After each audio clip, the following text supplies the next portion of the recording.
नमस्कार, मैं विनोद यादव। आप देख रहे हैं पीएस का न्यूज और इस वक्त हम खड़े हैं पालघर जिला के लोकमान्य नगर में। और एक खबर हम हमारे एक चैनल पे चला था जो आपने देखा था। एक माताजी थी जो अपने बच्चे के लिए गुहार लगा रही थी हाथ जोड़कर कि हमारे बच्चे को हॉस्पिटल में बंधक बना के रखा गया है और उन्हें छोड़ा नहीं जा रहा है। जो कि मामला ये था कि उनके पास पैसा नहीं था और 95,000 का जो है कि बिल बना था। उस बिल में 40,000 वो इकट्ठा करके दे रहे थे, लेकिन हॉस्पिटल वालों ने नहीं छोड़ा। फिर उसके साथ में उनकी मदद के लिए अमर सावंत करके व्यक्ति थे, वो आए। उनका भी परिचय हम आपको देंगे, लेकिन वो आए, फिर उनसे बातचीत हुई, बहुत सारे मामला वो वीडियो में क्लियर हुआ। ये हम आपको इसलिए बता रहे हैं क्योंकि थोड़ा आपका नजर उस पर जाए। अब हम उस जगह पे आ चुके हैं जहां उनका घर है। क्यों आए हैं उसका एक रीजन है कि कुछ बातें चल रही हैं, कुछ फोन कॉल्स आ रहे हैं उनको ये कहने के लिए कि आप हमें जो है लिखित में दीजिए कि आप हमको पेमेंट कर दिया और हमारा आपका कोई लेन देन नहीं कोई। क्योंकि अमर सावंत जी उनके पीछे लगे हुए हैं, इसलिए क्योंकि ऐसी बहुत सारी शिकायत अमर सावंत जी के पास जा रही है कि वहां पे बहुत सारे लोगों को सताया जा रहा है। तो यही वो मामला है, उस मामले पर नजर डालेंगे। लेकिन मैं ये देखिए उनका घर ये, और ये वही माता जी है। अब आपको समझ में आ गया होगा कि मैं उसी का खबर पे बात कर रहा हूँ। ये माता जी हैं, यही हाथ जोड़कर मांग। एक सोचिए, इनका उम्र देखिए, इनको आपको देख कर लगेगा, आपको भी कुछ लगेगा। इसलिए वीडियो को शेयर कीजिए ताकि इनके साथ जो व्यवहार हॉस्पिटल वाले अब कर रहे हैं, पहले जो किया वो तो ठीक था, लेकिन अभी जो कर रहे हैं फोन करके माइंडली टॉर्चर करना, प्रेशर बनाना, ये क्या मतलब, इसका मतलब आप समझ सकते हैं। कहीं ना कहीं इस हॉस्पिटल में बहुत बड़ा तकलीफ है, बहुत बड़ा, जो कहते हैं ना बवासीर, इस हॉस्पिटल को बवासीर हो चुका है इस खबर के बाद। इसलिए वो बवासीर मिटाने के लिए इनको जो है प्रेशर कर रहे हैं। चलिए आइए मिलते हैं इनके बेटे से, बात करते हैं कि वो क्या कहना चाहते हैं, क्योंकि कॉल उनको ही आ रहा है। और मिलते हैं, चलिए। आपका नाम? संजय वर्मा। क्या हुआ था आपके साथ और धड़ा हॉस्पिटल का क्या मामला है? धड़ा हॉस्पिटल में मेरा पैर टूटा था तो ऑपरेशन के लिए गया हुआ था। क्या हुआ था पैर? मेरा एक्सीडेंट हुआ था, रिक्शे से एक्सीडेंट हुआ था कितनी तारीख को? 18 तारीख को। 18 जनवरी। 18 जनवरी। फिर आप धड़ा हॉस्पिटल एडमिट किए गए? हाँ, एडमिट किया गया हमें। तो उन्होंने जैसे अंदर मेरे को लिया गया तो डायरेक्ट सलाइन वलाइन लगाना शुरू कर दिया। धड़ा हॉस्पिटल में? धड़ा हॉस्पिटल में तुरंत मेरे से दर्द हो रहा था तो उन्होंने सलाइन वलाइन लगाना सब शुरू कर दिया। फिर सलाइन और लगाने के बाद में मैं सो गया। डायरेक्ट जब सुबह उठा तो मैं समझ में आया कि हॉस्पिटल में हूँ करके। अच्छा, बेहोश थे आप? हाँ। तो उस मैं जब उठा तो फिर उधर से मुझे सूचना आया कि आपको कहाँ जाना है, यहाँ मतलब करवाना है कि कहीं और जाना है। और दर्द इतना था कि मैं कहीं जाने लायक नहीं था। और प्लस मुझे ना जाने का कारण ये था कि उस टाइम पे मेरे पास पैसे नहीं थे, ना मैं यहाँ से सिलवास जा सकता था, इतने भी पैसे नहीं थे मेरे पास कि एम्बुलेंस करके मैं सिलवास जा सकूँ। तो मजबूरन मुझे वहाँ पे बोला गया था कि डॉक्टर ने बोला गया था मैं 80,000 में तुम्हारा ट्रीटमेंट करूँगा, ठीक है ना, ऑपरेशन करूँगा 80,000 में। तो मम्मी ने सोचा समझा कुछ नहीं, तो फिर वहाँ पे ट्रीटमेंट शुरू कर दिए मेरा। अच्छा, ये आपका ऑपरेशन होकर कब तक आप डिस्चार्ज के लायक कब तक हो गए थे? मैं ऑपरेशन के बाद 3 दिन बाद मैं चलने फिरने लायक हो गया था। अच्छा, मतलब ये समझ लीजिए कि 18 को आप एडमिट हुए हैं जी। 19, 20, 21, 22 तक आप क्लियर हो गए? हाँ, 22 तक मैं क्लियर हो गया।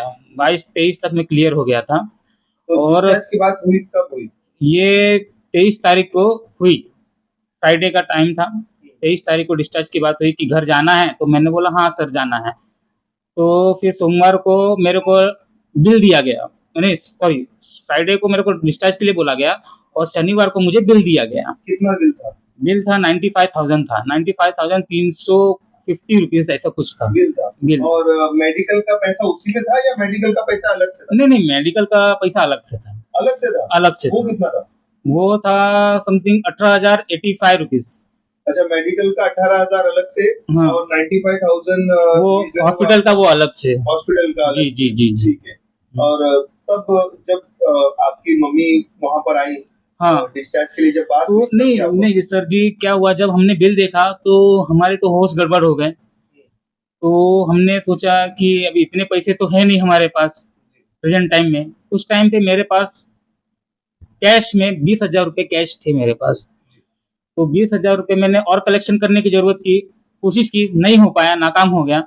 फिर मैंने शाम को डॉक्टर के पास गया, मैंने बोला डॉक्टर साहब मेरे पास इतने पैसे हैं, आप मुझे डिस्चार्ज दीजिए और मुझे कुछ वक्त दे दीजिए, तो मैं आपको पेमेंट करता हूँ। चाहिए तो आप मुझे, मेरे ऊपर भरोसा नहीं है तो मैं आपको चेक दे के रखता हूँ, ब्लैंक चेक दे के रखता हूँ इतने तारीख का, अगर मैं पैसा नहीं दूँ तो आप डायरेक्ट मेरे ऊपर कार्रवाई कर सकते हो। तो सर ने मुझे कुछ भी नहीं कहा कि ऐसा कर वैसा कर, डायरेक्ट एक ही कहा कि मेरे को पूरा पेमेंट दे दो तो मैं तुम्हें डिस्चार्ज देता हूँ। तो मैं पैसा का कलेक्शन किया, मैंने, मेरे फ्रेंड है अमर सावंत जी, उनको मैंने फ़ोन किया, मैंने बोला ऐसी ऐसी बातें हैं। तो उन्होंने बोला कि इतने में तो नहीं, कम से कम थोड़ा और पैसे का बंदोबस्त करो तो मैं कुछ बात करूं। मैंने उनकी भी कहना मानी, मैंने 20 से 40,000 कलेक्शन किया।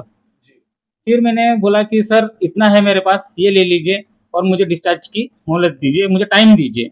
और मैंने लेटर भी दिया उनको लिख के, लिखित में, तो उन्होंने कोई वैल्यू नहीं समझा। और क्या कहते थे वो ये बोलते थे नहीं, हमको पूरा पेमेंट करो और डिस्चार्ज हो जाएगी, मतलब जब तक पूरा पेमेंट नहीं करोगे तो मैं आपको नहीं दूंगा डिस्चार्ज। छोड़ेंगे ही नहीं आप? नहीं, मतलब बंधक बना के रख लिए थे हॉस्पिटल में? जी उन्होंने कहा था कि मुझे कहा था कि जब तक तुम पेमेंट नहीं करोगे यहीं पर पड़े रहो। और मैंने उनको ये बोला सर यहाँ पर मैं अगर पड़ा रहूं तो डिस्चार्ज का जो बिल है आपका हॉस्पिटल का वो बढ़ता जाएगा। तो उन्होंने नहीं फिर मैं 20% लगाऊंगा, और 20% लगाएंगे भी? हाँ मतलब 2% में छोड़ दूंगा तुम्हारे लिए कि तुम्हारा पैसे लेट है तो मैं 2% छोड़ दूंगा, लेकिन बिल मैं लूंगा, पेमेंट लूंगा। रहोगे तो भी लूंगा, और जबरदस्ती मतलब तुम्हारे को हॉस्पिटल के अंदर ही रोका? हाँ मतलब जब मुझे हॉस्पिटल में रहना बोला गया था कि तुम पेमेंट करने के बाद ही यहाँ से जा सकते हो, वरना नहीं, वरना तुम जितने दिन रहोगे उसका पेमेंट चार्ज बढ़ेगा। मतलब एक तरह का तो ये बंधक बनाने का काम हो गया कि आप इधर रहो भी और पैसे भरो भी, और एक तो पहले से ही आपके पास पैसे नहीं थे मुझे ऊपर से। अच्छा जब आपके घर वाले आए तो फिर मैंने वहाँ पे क्या हुआ, मैंने अमर सावंत जी को बताया ऐसा ऐसा बात है। तो वहाँ पर अमर सावंत जी आए और मेरी तरफ से उन सर से भी रिक्वेस्ट किए कि सर छोड़ दीजिए, अभी उसके पास इतना पैसा है और उसको मोहलत दो ना। ऐसा तो नहीं कह रहा है कि पैसा नहीं दूंगा, पैसा देने की बात कर रहा है वो, लेकिन उसको मोहलत चाहिए, मुझे सिर्फ 15 दिन का टाइमिंग चाहिए। यानी कि मैंने टाइम मांगा था 12 फरवरी का टाइम मैंने मांगा था डिस्चार्ज होने के बाद। 26 जनवरी के दिन मेरा डिस्चार्ज हुआ, उसी दिन सोमवार का टाइम था, मैंने उसी दिन लेटर दिया था और उनको बोला था मुझे 12 फरवरी तक का ही टाइम दो, यानी कि टोटल 15 दिन होते हैं। उसके बीच पैसा आप भर दो? हाँ उसके बीच में पैसा भर दूंगा। चेक भी देने के लिए रेडी था। उसमें भी अमर सावंत ने रिक्वेस्ट किया कि अगर तुम्हें इतने भी भरोसा नहीं है, मैं कार्य करता हूँ, मेरा तो भरोसा रखो। बोले आपका भी भरोसा नहीं है कुछ, मैं क्या वैल्यू है आपका, उस पेपर का क्या वैल्यू है, कुछ वैल्यू नहीं है। फिर वो भी उन्होंने नहीं सुना। फिर अमर सावंत जी ने ये भी कहा कि उनको अगर आपको भरोसा नहीं है तो घर के पेपर्स भी देते हैं, खुद के घर के पेपर्स भी देते हैं, तो आप उनको छोड़ दो। तो भी उन्होंने ऐसा नहीं किया। आपकी मम्मी भी आई थी वहां पर बात? जी मम्मी भी आई थी, मम्मी ने भी अमर सावंत जी से रिक्वेस्ट किया और हाथ गिनती जोड़े, डॉक्टर के साथ पैर तक पड़े, लेकिन डॉक्टर के पैर तक पड़े कि छोड़ दो, अभी जाने दो, हो गया जो हो गया। तो भी उन्होंने नहीं सुना मेरी बात और मुझे नहीं छोड़ा गया। फिर अमर सावंत जी ने हैंड फाउंडेशन, हाँ जी, हैंड फाउंडेशन से वहां से मदद लिया मैंने। फिर उनकी मदद से मुझे छोड़ा गया उसी तारीख को, 26 तारीख को, और उनके दर से मैं यहाँ पर घर तक पहुंचा हूँ। अच्छा आपने पेमेंट बाकी का कर लिया?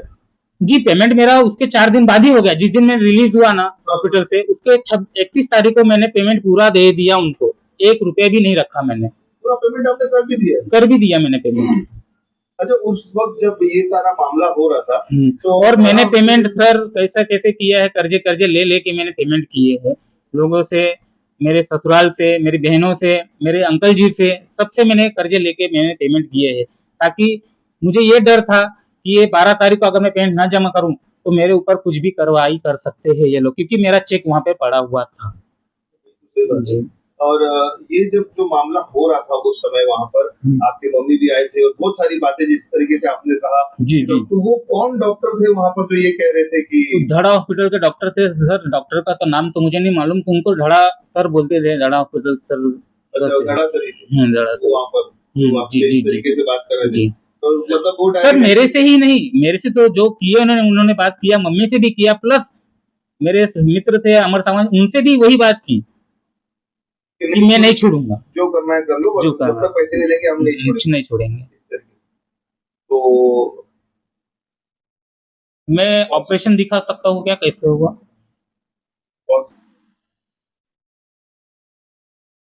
क्या मांग है आपकी, क्या चाहते हैं आप? सर मेरी मांग तो ये है कि जिस तरह से मैं गुजरा हूँ, जिस तरीके से, मैं चाहता हूँ कि मेरे जैसा अन्य भाई मेरा कोई ऐसा गुजरे ना, और जल्द से जल्द इस सर के धड़ा हॉस्पिटल पे कार्रवाई हो, मेरी ये इच्छा है, लायसन्स कॅन्सल हो। सावंत साहेब काय बोलाल असे जे हॉस्पिटल इथे चालले आहेत आपल्या बोईसर पालघरमध्ये आणि लोकांना पैसे नाही दिले तर त्यांना असंच हॉस्पिटलमध्ये एका हिशोबाने किडनॅप सारखा ठेवतात तर ह्याच्यावर काय बोलणं आहे आपलं आणि हॉस्पिटलवर काय कारवाई होईल असं आपल्याला काय वाटतं? याची चौकशी करून योग्य ती कारवाई करावी आणि तसं त्यांचे लायसन्स रद्द करायचे. यापुढे कुठलाही डॉक्टर असं करण्यापेक्षा 100 वेळा विचार करेल की पेशंट बरोबर कसं वागायचंय. आपण त्या दिवशी जसं संजय साहेब बोलले की 23 तारखेला आपण हॉस्पिटलला गेले होते डॉक्टर साहेबांबरोबर पण आपलं बोलणं झालं तर काय बोलणं होतं आणि त्यांचं बिहेवियर कसं होतं, त्यांचं वागणूक कसं होतं? वागणूक खूप बोलण्यासारखीच नाहीच आहे वागणूक. आपण रिक्वेस्ट करायला गेलो की साहेब जाऊ द्या, जे पण असेल ते अमाऊंट आता घ्या आणि काही दिवस द्या त्यांना. जरा जे 12 तारीख मागत होते आपण ते मागत होतो, रिक्वेस्ट केली आपण त्यांना, पण ते काय ऐकायच्या मनस्थितीमध्ये नव्हते. ते म्हणले मला पूर्ण पेमेंट दिल्याशिवाय मी का सोडत नाहीये, आजपर्यंत मी कुठल्याच पेशंटला सोडलं नाही तर ह्या पेशंटला का सोडू, अशी त्यांचं बोलणं होतं. तर तरी मी त्यांना सांगितलं ती गरीब आहेत पण ते फसवणारे सारखे नाहीयेत, त्यांनी चेक पण द्यायला तयार आहेत. ते अत्यंत ते गरीब कुटुंब दिसत होता आणि त्याच्या आईने असं पण बोललं की माझे घरचे कागदपत्र ठेवायला पण तयार आहे मी, तरी सुद्धा त्या डॉक्टरांनी माया दया काही दाखवलेली नाहीये. त्यामुळे त्याच्या अगोदर संजय साहेबांनी बोललेलं की आई खूप रिक्वेस्ट करत होती, हात जोडल्या, पाया पण पडल्या डॉक्टर साहेबांची, तरी डॉक्टर साहेब म्हणजे नाही करत होते. तेव्हा कशी परिस्थिती? आपण आता काय बोलू, कायद्याच्या पुढे तर आपण काय जाणार नाही, पण कायद्यानुसार जे पण होईल त्यांच्यावरती कारवाई, लायसन्स रद्द करण्याचा पूर्णपणे माझे प्रयत्न असतील अशा डॉक्टरांचा. कायद्याशिवाय पुढे आम्ही जाणारच नाहीये आणि कायद्यानेच करणार पूर्णपणे. नमस्कार. करेक्ट.